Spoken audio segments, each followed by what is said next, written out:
existing initiatives, adding that enforcement would still play a role in sustaining compliance.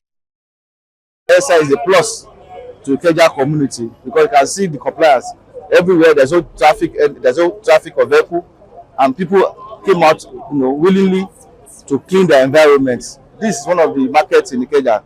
It's the Obada market. You can see the debt that is from the community, and we are here to partner with to ensure that all these debt, all the environment is clean, because that is the agenda of Lagos State, and Ikeja local government is keen to that agenda.